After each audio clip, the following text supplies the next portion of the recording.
Today on The Future of Everything, the future of earthquake sensing. So many places on Earth are subject to the risk of earthquakes, which traditionally have been measured with the Richter magnitude scale. Bigger Richter values means more and longer shaking, and it ranges from 1 for the barely perceptible to 7, 8, 9, which means significant violent shaking and in many cases buildings falling down. There are more modern measurements, but all try to quantify both the amount and duration of the shaking or seismic activity. Now, earthquakes can happen anywhere, but the most active earthquake regions are in Asia, from Japan to Central Asia, and the west coasts of the North and South America.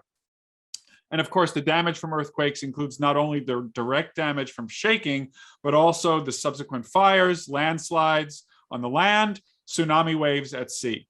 Many of us remember the earthquake in Sumatra in 2004 that triggered a tsunami causing 227,000 deaths.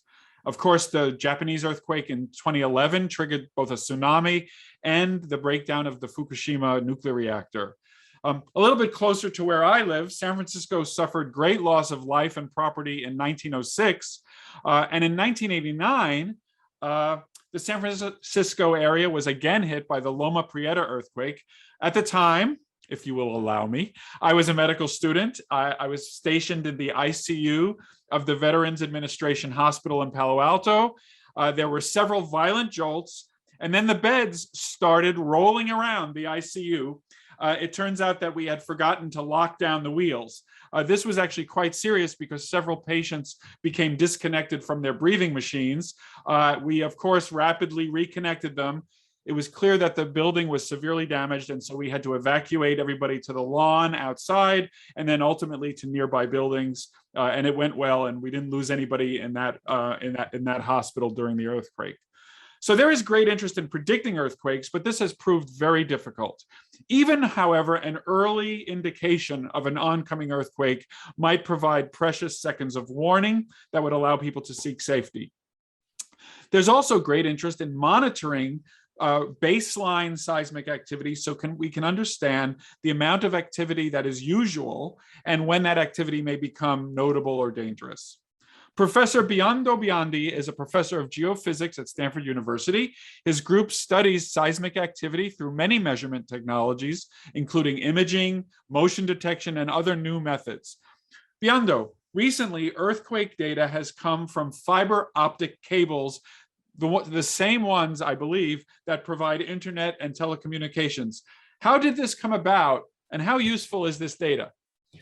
Well, thanks a lot, and thanks for inviting me. I'm happy to be here. And I do share some of the memories that you mentioned on Loma Prieta. I was a grad student up on the 4th floor Mitchell building on Stanford campus, and that's definitely marked my thinking. Then on, I went and became a seismic imager. So different than an earthquake seismologist, in which we have some prominent one here at Stanford, I use seismic waves to image the subsurface. And one of the differences between seismic imager and earthquake seismologist is that we need to sample the wave fields well enough to be able to use that wave field to image the subsurface. So how the fiber optic seismology came about is when many conjunction of things. One of the really of the starting point is when Google Fiber installed fibers in the house that I was building on Stanford campus. And I saw how easy and what kind of a physical system was of the fiber used for telecom. Then I learned from a friend of mine that you could use those fibers to record seismic data with unprecedented sampling of the order of 1 meter, instead of the several kilometers of conventional earthquake seismology. Putting all that together, the telecommunication infrastructure that is everywhere, and is in particular is around the Pacific. So we are a high-tech ocean, and on both sides, and we are also the area of Earth that is most really subject to earthquakes danger, together with my homeland in Italy, that unfortunately periodically is shaken up. So I thought, can we actually use those fibers that have been deployed for telecommunication to record seismic wave fields and better image the Earth and better understanding earthquakes? So let me just stop you. So for people who don't think about this, I don't think it's immediately obvious that little glass fibers that carry light would be useful for motion detection. So can you just take us through a little bit of that? I guess it's physics. That's absolutely. So as many technology was initially developed by the military for submarine sensing. So just a good credit to the government that puts a lot of money and funds in basic research and then funds very useful applications. And the basic physics is that you do have a laser on one end of a fiber and you have a receiver at the same end. And the impurity in the fiber reflect back some of the lights that is emitted by the laser. Now, very complex processing of what is sensed back measure basically how the fiber cable gets infinitesimally longer or infinitesimally shorter. We call that in physics a strain, but it's really the cable getting shorter and longer.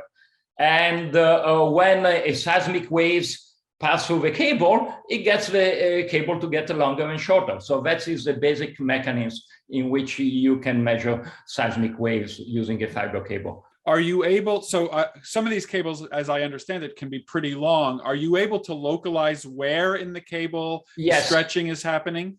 That's because the speed of light is so high. So you can basically measuring the timing of the reflections, you can localize with basically 1 meter precision, of the order of 1 meter. Great. And with just one interrogator, we just recorded data a month ago under Monterey Bay and under San Jose. And with 50 kilometers, you can interrogate 50 kilometers of fiber with just one instrument.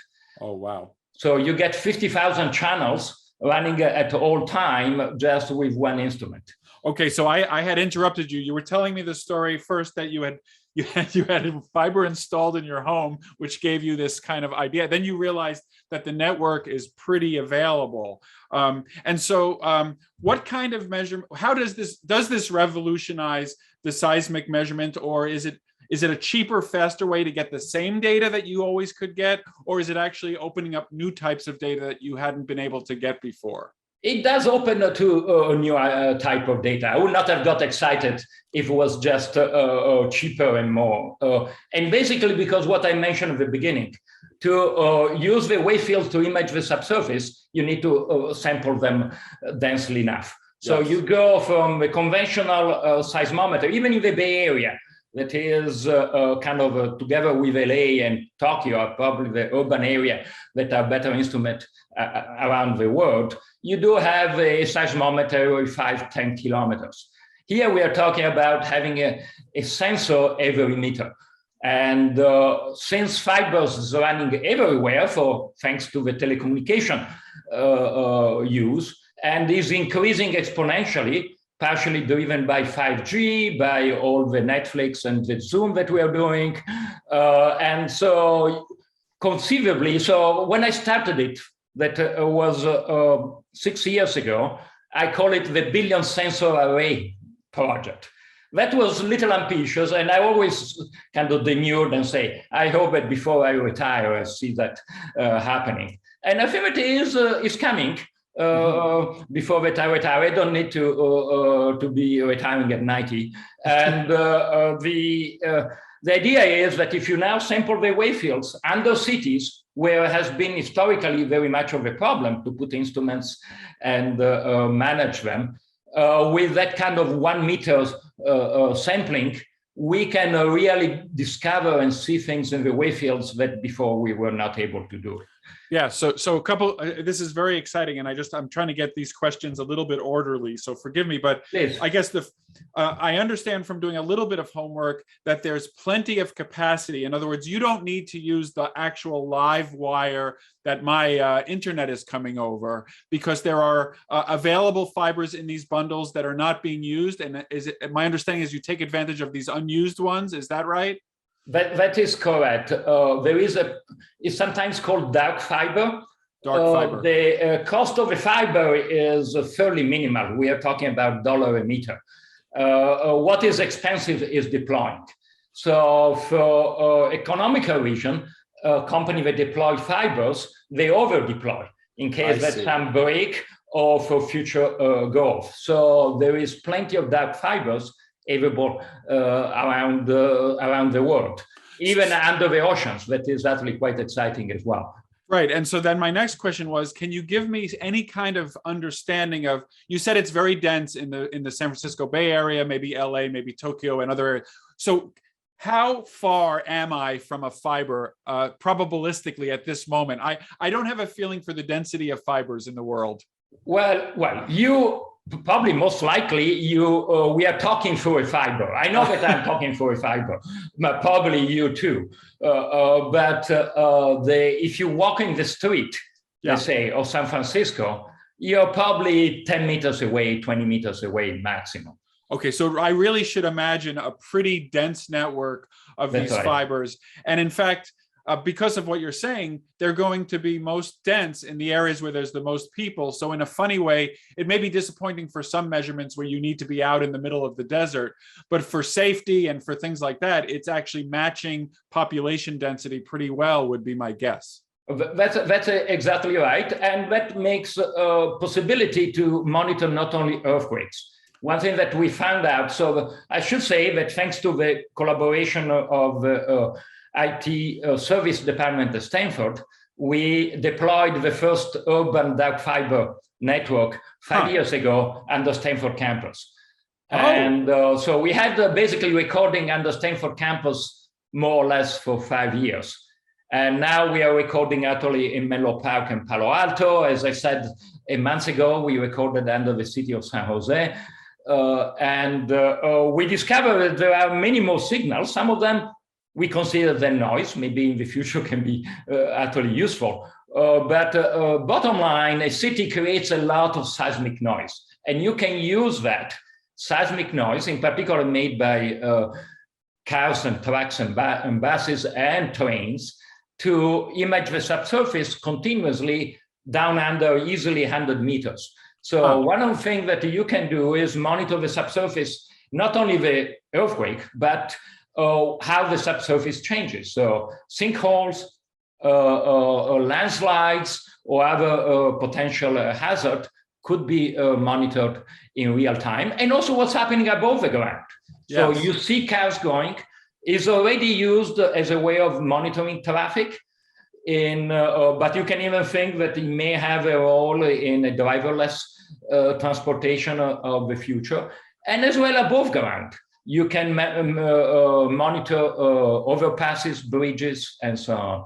Are there fibers already going over many bridges, or would that have to be additional infrastructure? No, but the data in San Jose, we actually ran it, was over 2 bridges. One was a overpass over 101, and we could basically, using the noise of 101, we could measure the standing waves in the overpass. And that's, you can think about that is a way of very cheaply continuously monitoring bridges and see if it's that's really exciting, because I know even from other guests on this show that there's an issue about aging infrastructure in the United States, and the idea that we may have already placed in the sensors that we need to figure out which bridges are perhaps bending too much or not bending enough in response to normal stresses. That could be a huge... Yeah, and I would like to put a plug for a collaboration with a younger faculty in civil engineering that we have. The fiber was passing across a smaller bridge that was owned by the city, so it was easier to instrument compared to the overpass that is Caltrans. Right. her group put geophones and ran back and forth on the bridge with an instrumented car. We have not analyzed the data yet, but there is a potential of really this collaboration with civil engineers, between geophysicists and civil engineers, to have effective and efficient monitoring of so tell me, so as I understand your comments, the Stanford area and then a little bit of the greater area surrounding Stanford, because that's your home institution, you've already kind of instrumented and you've gotten the fibers that you need. What are you learning about seismic activity? I mean, I'm sure people are, and this is, we consider ourselves a fairly seismic active area. Absolutely. What are you seeing in the data? We see events that we cannot explain yet. So that's first from where we need really to learn more. But also we see events that were not in the USGS catalog because they were too weak and too far away from the instruments that USGS uses to catalog events. And that is where I do think that has really the opportunity. The bigger earthquakes, they tend to be well felt and studied using the conventional instruments. Yes. But the smaller shaking local ones that can tell you a lot about the local geology and where potentially faults that you're not aware of that are the really having this dense network may make a big difference. So as we think about deploying this more generally in beyond the local region, it seems to me that there's and I don't know if this is true, there's going to be a administrative challenge. You made a couple of comments about how a publicly owned bridge was a little bit easier than the Caltrain, which is a state organization or maybe even federal. So is it true that that there's a little bit of an administrative nightmare trying to figure out who to ask permission to have some of those fibers so that you can access them for these seismic measurements? That's absolutely true. And I consider myself a scientist, so I'm not necessarily good about doing that, but I'm learning slowly. For example, the experiment in San Jose, we got the San Jose city attention by the fact that we may be able to create a detailed map of the location of a fiber in a physical space. So that will allow them to troubleshooting the problems in their own fiber infrastructure by the city much more effectively than they have been doing with the current technology. So for us, it's not our goal. However, it might be very much something that will induce cities to get, not only cities, but also telecom provider potentially to provide access. So it's always a give and take. Right, right. This is The Future of Everything. I'm Russ Altman. We'll have more with Professor Biondo Biondi next about seismic sensing here on Sirius XM. Welcome back to The Future of Everything. I'm Russ Altman. I'm speaking with Professor Biondo Biondi about seismic sensing, fiber optics, and the future. So, in our previous discussion, we heard about this amazing ability to detect seismic activity, and also that it was very high resolution, that even at the kilometer level, over a 50-kilometer fiber optic. But I didn't ask you, how much data are we talking about? Does this count as a lot of data for you and your colleagues, or is it just routine? No, it does count. Even if my area do typically record petabyte of data per survey, this is still more than what we are accustomed to deal with. So a petabyte, which, just to remind everybody, that's 1,000 terabytes. That's correct. Over what period of time, or what is the scope of that petabyte that it will give you? Yes, so the experiment that we did with the newest generation of interrogator a month ago collected about 20 terabytes a day. Okay. And that was for 50,000 sensors. So if you want to go to 50 million, then you start to be 20 petabytes. And then if you want to 50 billions, that's beyond my lifespan, then you go to 50 petabyte, exabyte a day. So that is huge. And that is just only for relatively small array. Right, right. And whenever we hear these numbers, we know that I'm going to guess that there are young students in your lab applying the techniques of AI and deep networks to try to understand this data. I'm just kind of assuming. That's right, because another of the issues is that we have so much signal. So typically is the earthquake signal versus the traffic signal. Yes. Traffic signal can be used to monitor traffic, to use the seismic waves generated by cars and trucks to image the subsurface, but it's noise when we try to detect a weak or an earthquake. And do that in real time, we really need to complement our understanding of the physics, that is basically elastic wave propagation, with the statistics of all this kind of new sources of data and signal. Yes. So my student has built a convolutional neural network running on GPUs that towards the goal of doing this analysis in real time. Now, if you were lucky, the frequencies of the cars and the buses would be very different than the frequencies. But are we lucky, or is it a very No, we are not. Because typically the waves generated by traffic goes up to 15, 20 hertz. That is the band of local earthquakes. Oh. And on the top of that, there is just the deformation of the ground that in the order of hertz, that is clearly earthquake band. So they do overlap in frequency, but they do have a very different spatial pattern. That's the advantage of having a sensor every meter. Right. You take advantage of a spatial pattern, and temporal pattern, to distinguish what is you consider signal and what is noise, and what basically we are doing. You know, I'm not surprised about that answer, because we live literally right next to a train, and we often get confused when there's shaking in the house. We sometimes cannot distinguish whether it's a freight train or an earthquake. So we have to use our ears, because if it's a freight train that's very quiet, it's an earthquake. And if it's a loud freight train, it's a freight train. So I wanted to ask about other applications of this. I know that in your writings, you've talked that this might have some implications for building codes and our knowledge of like the strata upon which we're putting major civil infrastructure.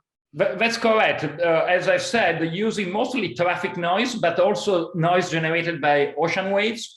They propagated all over in the subsurface.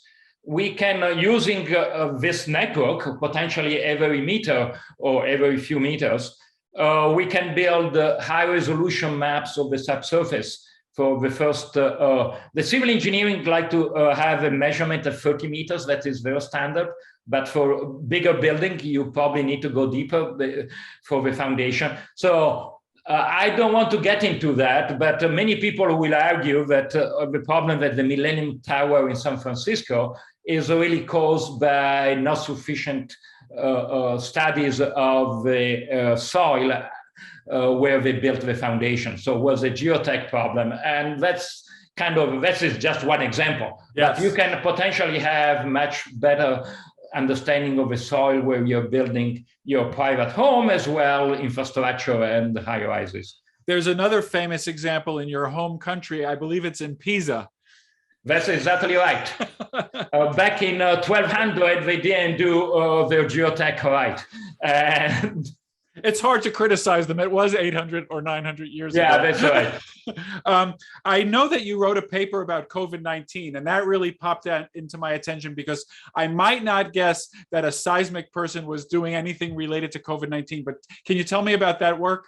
Sure. First, I should give credit to my postdoc, Nate Lindsay, for doing the work. And the basic idea is the traffic monitoring. So we monitor traffic. We had the fiber along Sandy Hill Road that connects the Stanford Hospital all the way up to 280, to Freeway 280. And we monitor the traffic in and out of the hospital and around 280. Before and after the first COVID shutdown in March of 2020. Yes. And we could see clear patterns And unfortunately, the hospital emergency room traffic didn't decrease as much as other part of the traffic. So we basically monitor the traffic in this very local area around Stanford Hospital. So this is great. So this is a very compelling kind of demonstration that the social and economic activity of a region is actually showing up as a differential seismic signal. That's exactly right. And in a broader sense, let me put a plug for what the new school focus on the climate and sustainability at Stanford. Yes. One of the innovative part of the school is what they call an accelerator. So that is also touches right. What you said about interaction with governments and the communities. I think that is one of the many things that I hope that the New School Accelerator will enable is bringing some of this innovative technology of, in general, sensing of the Earth beyond yes. seismic to really to solve, connect with social and health problems and try to address in a positive futuristic way of looking at the future way the problem of our society. Yeah, that's very exciting. And in our final 2 minutes, I wanted to ask about earthquake prediction because everybody wants to know about it. It seems to be one of the holy grail problems in our facing, especially every time we get one of these big earthquakes where many people die or there's a large loss yes. of property. How should we think about earthquake prediction and what should be like reasonable expectations of the public in terms of our understanding of earthquakes in the next decade or 2 or 3? Well, I think that probably even in the next few decades will be still a statistical exercise.